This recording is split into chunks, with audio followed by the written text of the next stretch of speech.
ये जादुई पिटारा आपके सामने मौजूद है। अच्छा, आज देखते हैं आपको कौन सी याद ताज़ा कराता है।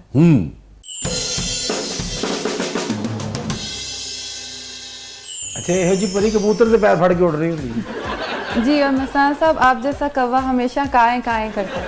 ਤੇ ਕਿਉਂ ਉਹ ਕਾਇਂ ਕਾਇਂ ਕਰਦਾ? ਹੋਰ ਕੁਮਾਰ ਸਾਨੂੰ ਗਾਉਂਦਾ ਕੁਛ?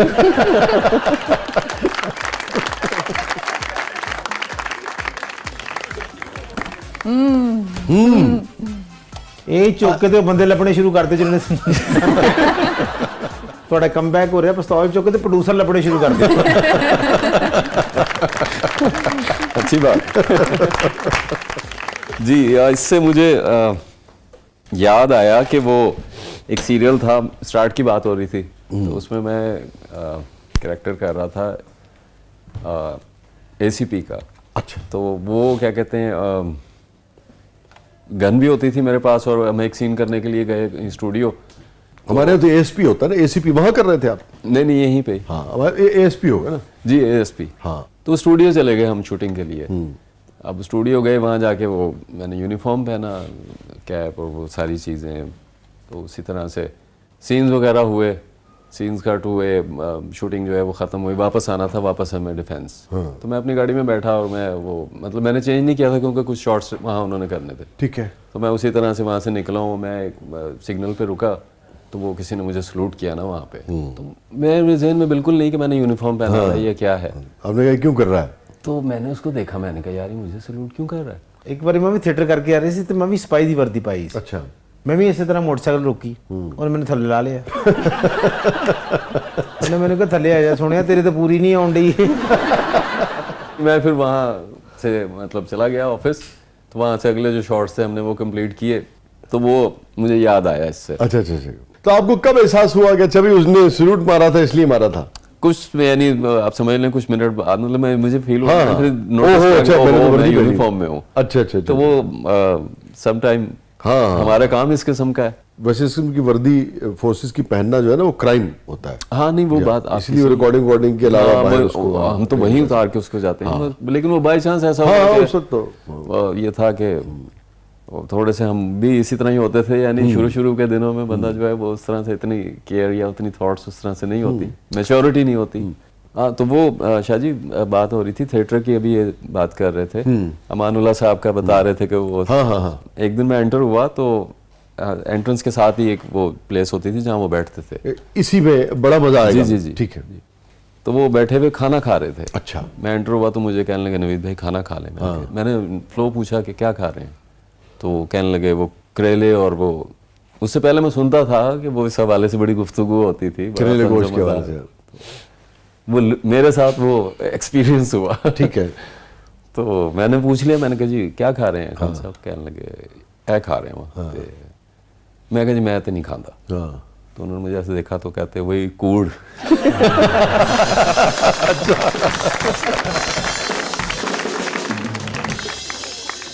और बड़ा मजा आएगा कि कोई बात आपको बड़ा याद मजा आती है? आएगा। मैं हाँ एक बात और सोहेल अहमद साहब के हवाले से मैं कहना चाहूँगा, जो मैंने सोहेल साहब की डायरेक्शन थी ना? जी जी कंपैरेटिवली जैसे हमारे जो टीवी के एक सिस्टम है, मतलब इसमें भी बहुत अदब अदाब है, सब सीनियर जूनियर्स का एक वो सिलसिला है उसी तरह से। तो लेकिन उसमें मैंने एक चीज़ जो देखी, मतलब उसमें ज़्यादा होता है थिएटर में। थिएटर। तो एक दिन ये हुआ कि मेरा मतलब शो था, मेरी एंट्री में ना कोई गैप आता था आधे पौने घंटे का। अच्छा। तो वो एक चंक होता था उनका, सोहेल साहब का और बाकी लोगों का कॉमेडी सीक्वेंस। तो मैं उस ड्यूरिंग दैट कोई मुझे मिलने आया तो मैं बाहर चला गया, मैं उससे गपशप कर रहा था बैठा हुआ गाड़ी में, तो वो मेरे जहन से निकल गया ना एंट्री का। अच्छा। तो वो जो असिस्टेंट थे वो ऐसे फिर रहे हैं, तो मैंने देखा गाड़ी में से, मैंने कहा बुखारी साहब आप किसे ढूंढ रहे हैं? मेरे जहन में नहीं है कि मेरी एंट्री।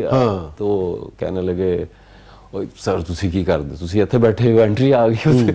मैं गाड़ी में से निकला, मैं भाग के अब जब बैक स्टेज पहुंचा तो मैं नया था, मुझे अब क्यों तो गुजर चुका था जिसपे मैं एंटर होता था। हाँ। मैं एंटर हो गया उसमें स्टेज पे, तो उस वक्त मौजूद होते थे स्टेज पे सोहेल अहमद साहब, अमानुल्लाह साहब और क्या कहते हैं नईम कश्मीरी साहब। तो उनका एक सीक्वेंस होता था, ठीक। जिससे जाके मैं इंटरप्ट करता था, कोई डायलॉग बोलता था अपना।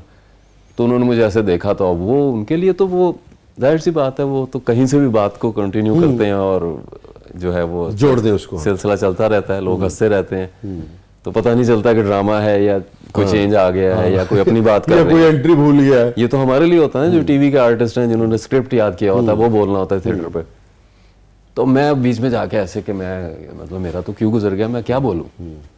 तो वो अब क्या कहते हैं ना, मुझे देख के मुस्कुराए और आपस में बातचीत करते रहे एक दूसरे के साथ। वो करते करते खैर ये हुआ कि वो सीक्वेंस चेंज हो गया, वो कर्टन करना पड़ा, इतनी कॉमेडी हुई। तो हम बैक स्टेज आए तो कबीर खान साहब बैठे हुए थे। हाँ तो उन्होंने उस चीज़ को फील किया कि यार ये ड्रामा कहाँ से कहाँ चला गया। हाँ तो सुहेल अहमद साहब जो हैं वो बड़े आपके भी नॉलेज में होगा कि कबीर खान साहब जाहिर सी जी बात- बहुत रिस्पेक्ट करते हैं, तो मैंने लिटरली उन्हें सभी जिस तरह- करते हैं जी कबीर साहब के यहाँ। जिस सुहेल तरह- साहब बहुत ही करते हैं जी। जिस तरह से मैंने उन्हें देखा तो मुझे मतलब मेरे लिए मैं नया था कि यानी इस तरह से रिस्पेक्ट जो है कि मतलब वो बिल्कुल एक लफ्ज़ भी नहीं उन्होंने कहा और वो बिल्कुल यूं हो गए कि कबीर खान साहब ने कहा कि भाई ये क्या ड्रामे में एकदम से अच्छा सीरियस। मैं जो आपकी बात समझा, आप ये कह रहे हैं कि जब आपकी एंट्री ना होने की वजह से ड्रामा जो है वो थोड़ा सा अपने स्क्रिप्ट से इधर उधर हुआ। जी, जी। तो जब सब वापस आए तो कबीर खान साहब शायद उस पर थोड़े से खफा हुए या कोई उन्होंने बात की। जी, उन्होंने तो यही सुहेल कहा साहब कि बहुत मुअद्दबाना अंदाज में सुनते रहे, ये आप कह रहे जी हैं। जी जी हाँ ये बिल्कुल यकीनन हुआ होगा, तो क्योंकि वो सुहेल साहब मैं आपकी मतलब- बहुत रिस्पेक्ट करते थे कबीर साहब। जी मैंने मतलब उस दिन ये देखा कि और मतलब बहुत प्यार से उनका हम जब भी हम देखें गुफ्तगू करें सुहेल साहब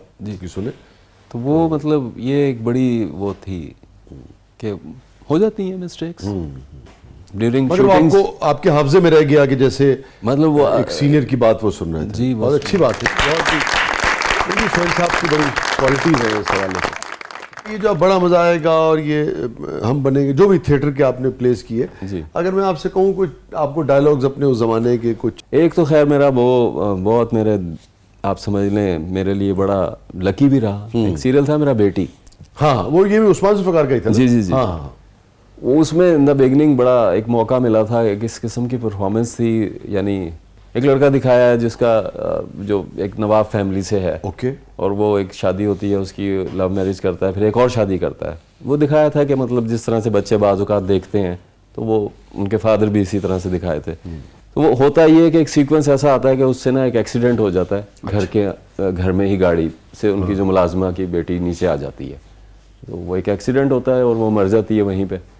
तो वहाँ से वो जो है ना उसको नवाब साहब सज़ा सुनाते हैं कि इसको घर के ज़िंदान में ही, क्योंकि वो बहुत दिखाया था उनका हवेली सिस्टम, इसको कैद कर दिया जाए।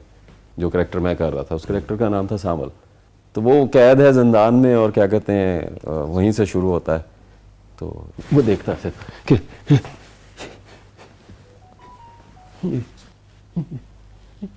ये मुझ पे ये छत गिर जाएगी, मुझ पे गिर जाएगी ये छत।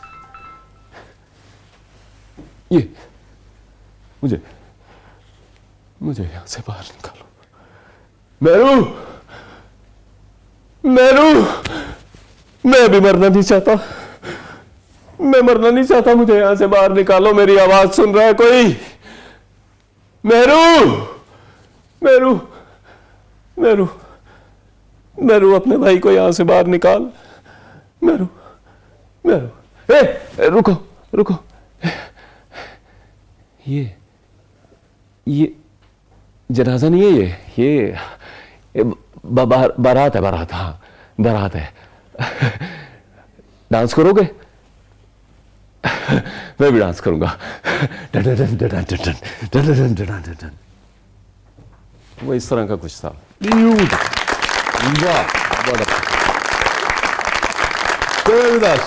नाज़रीन कहीं नहीं जाइएगा, छोटे से वक्फे के बाद वापस आते हैं। बेपनाह यादों के साथ हमारे साथ मौजूद है मोहतरम नवीद सिद्दीकी साहब और प्रोग्राम के अगले मरले में आपके लिए बहुत कुछ है। आप देख रहे हैं जबरदस्त।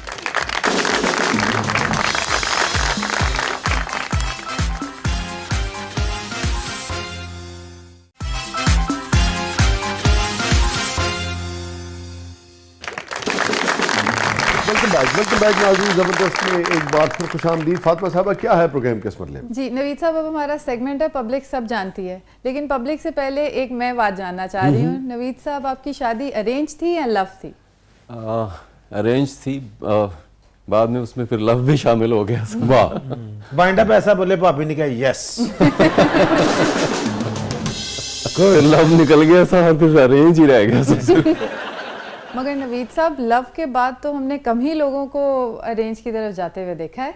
हाँ बस वो लव निकल गया ना बीच में से। वो पता नहीं ये क्या सिलसिला बना के फिर मैं लव को ढूंढता ही रहा। कभी कहीं तो कभी कहीं तो कभी कहीं जी। तो फिर किसी चेहरे में लव नजर आया?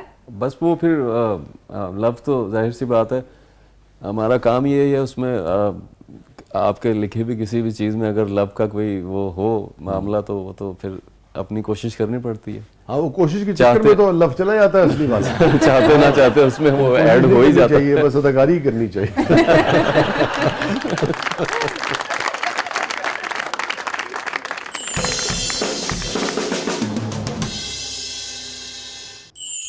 नवीद साहब, आप अपनी भारी आवाज़ और लंबे बालों की वजह से बहुत सी लड़कियों के क्रश थे। आपका पहला क्रश कौन है?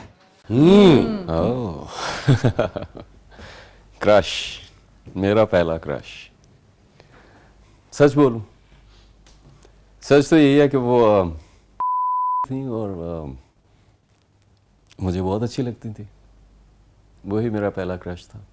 फिर आपने क्रश करवाया था, वो आपका एक सीरियल था मैंने किया था, उसमें कैरेक्टर था एक पेंटर का, तो वो क्रश होता है उसका, एक उसमें जो एक किरदार था और वो उसको छुपा के रखता है, वो कहीं जाके डिस्क्लोज हो जाता है, वो आती है तो वो देख लेती है और वो कहती है कि ये तो मैं हूँ, तो तुम मुझे पेंट करते थे, तुमने कभी बताया क्यों नहीं।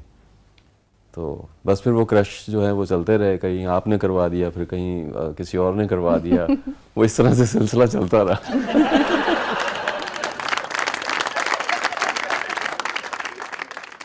कितने सारे लोगों के साथ आपने उस जमाने में काम किया है? सब काम कर रही थी ना, फराज शाह थी, सारा काम कर रही थी उस वक्त, हमें सारा चौधरी थी, और ये सारे लोग उस जमाने में होते ना। सबसे ज्यादा केमिस्ट्री किसके साथ थी? केमिस्ट्री सबसे ज़्यादा शाह जी मेरी थी फरहाना मकसूद के साथ।